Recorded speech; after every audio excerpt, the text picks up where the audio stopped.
그런가 하면 이재명 대표가 유세를 하면서 본인의 이 피습에 대해서 의혹을 다시 제기했습니다. 왜 물청소를 1시간도 안 돼서 하느냐라는 다소 철진한 의혹을 꺼내 들었는데 논란의 표현은 배현진 의원의 피습을 일컬으며 난리뽕짝 이런 표현을 썼어요? 난리뽕짝. 전 처음 듣는 표현인데 들어보시죠. 그런데 여러분, 야당 거의 당수를 대투전해서 목에 칼로 찔렀는데 배현진이 돌멩이로 맞은 사건은 폴리스 라인을 치고 과학 수사를 하고 난리 뽕짝을 치면서 증거를 채집하는데 야당 당수가 목에 칼을 찔려가지고 피를 흘렸는데 그 혈흔을 1시간도 안 돼서 물청소를 합니다. 그것도 경찰이 나섰습니다. 현장 증거를 보존해야 되는 원칙을 어기습니다. 난리뽕짝은 저는 처음 듣는 표현인데 혹시 장관 네. 하셨으니까 아니, 그 난리뽕짝을 장관하고는 아무 관계가 없는 얘기고요. 난리뽕짝이라는 말은 저도 처음 듣는, 난리 부르스라는 말은 우리가 많이 쓰죠. 그렇죠. 예, 우스갯소리를 쓰는데 난리뽕짝 처음 들었는데, 저 뽕짝, 트로트를 우리가 뽕짝이라고 표현하기도 하잖아요. 트로트 좋아하시는 분들이 얼마나 많은데 저렇게 얘기하시면 안 될 것 같고요.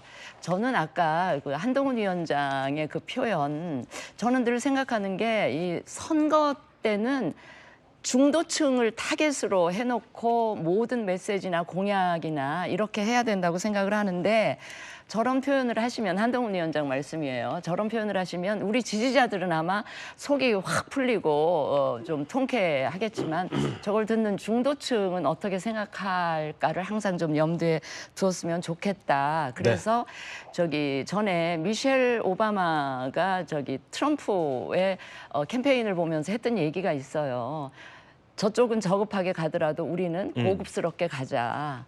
그런 거를 좀 상기시켜드리고 싶고, 왜냐하면 사실은 말 거친 걸로 따지면 이재명 대표만 하겠습니까? 그러니까 저는 정청래 저 최고위원이 한동훈 위원장의 그 발언에 대해서 막 비난을 하던데, 이재명 대표만큼 표현이 거칠고 엄청 적나라한 언어를 그대로 쓰시잖아요. 뭐 그럼 이재명 대표는 그런 말 해도 되는 면허증이 있습니까? 한동훈 위원장은 안 되고.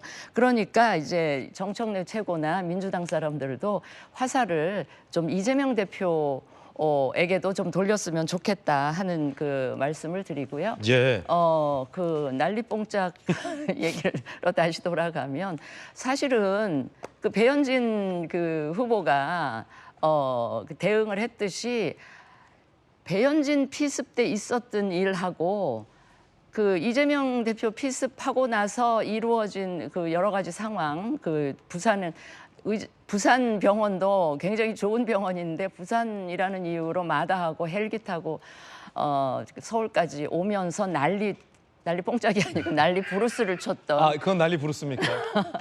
그거를 떠올리게 만드는 거기 때문에 예. 그런 얘기는 안 하시는 게 좋죠. 이재명 대표의 이 난리뽕짝 비판에 당사자인 배현진 의원이 SNS에 이렇게 글을 올렸습니다. 분별력이 이렇게 없어도 됐느냐라며 난리뽕짝을 언급할 정도로 분별마저 없을 줄 몰랐다. 난리 헬기뽕짝을 어디서 추었는지는 이미 전 국민이 아십니다. 헬기를 추가했군요. 난리뽕짝에 난리 헬기뽕짝. 아니 뽕짝은 뭔 죄입니까?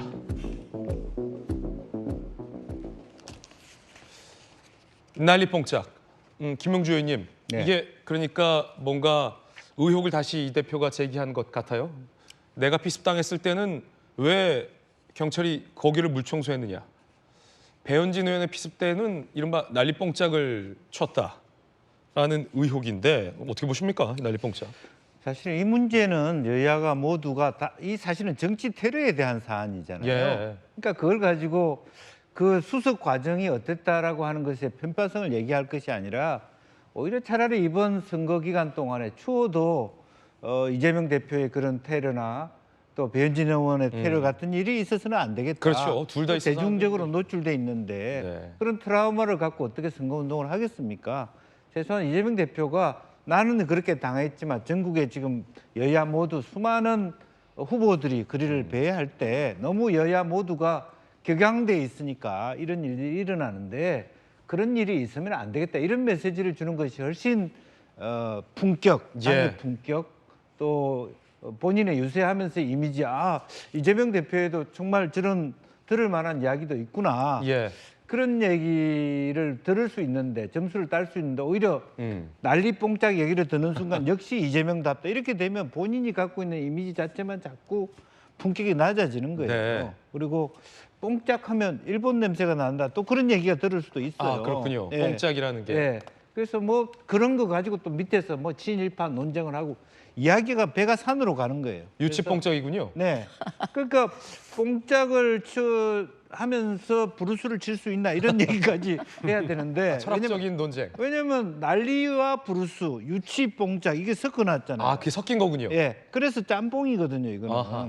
그래서 아니, 그런 말이 이상하게 됐습니다만은 앞으로 조금 더 우리 정치인들이 스피커로서의 예. 마이크를 잡으실 때는 초등학생이나 학부모들이 들어도 들을 만하다는 얘기를 좀 해줬으면 좋겠다. 네. 이 말씀을 드리겠습니다. 자, 정치를 모같이 한다라는 한동훈 비대위원장 표현, 난리 뽕짝이라는 신조어인데 일종의 이 대표의 표현 전해드리고 있습니다. 이번 선거는 그 어느 때보다 이 위성 정당들이 난립하고 있습니다. 그렇기 때문에 투표용지도 상당히 긴데 선거법을 피해서 꼼수 선거 운동을 하는 곳도 나왔습니다. 공직선거법 88조 다른 정당이나 다른 정당의 후보자에 대한 선거운동 금지. 투표장에서 국민만 보고 찍어달라 한동훈 비대위원장이 이렇게 밝혔고요. 유세차 피켓 들고 무건 들러리 선거운동을 국민의 미래 비례 후보들이 하고 있기도 하답니다. 민주당에서는 민주당과 공식 유세 버스와 똑같은 쌍둥이 버스를 공개했습니다. 김남국 의원이 민주비례연합으로 복당했는데 식빵 모자를 쓰고 선거운동을 하는 모습도 포착됐습니다. 자, 그리 좋아 보이지는 않은데 두 가지 측면인데요. 선거운동을 못하게 돼 있는데 식빵을 썼다라는 건 몰빵론이라는 누가 보더라도 민주당과 민주비례연합이 한 몸이라는 것을 의미하고 있기 때문에 꼼수인 측면이 있고 본질적으로는 김남국 의원의 이 코인 게이트 의혹이 하나도 해소되지 않았는데 당에서 진상조사를 피하기 위해서 꼼수 탈당한 것 아니냐라는 의혹이 해소되지도 않았는데 다시 민주당과 다름없는 민주비례연합에 복당해서 저렇게 적극적인 선거운동까지 벌이고 있는 것 과연 국민들이 어떻게 볼지 김유정 의원님은 민주당의 오랜 당직자 출신의 국회의원이시잖아요. 어떻게 보십니까? 바람직합니까?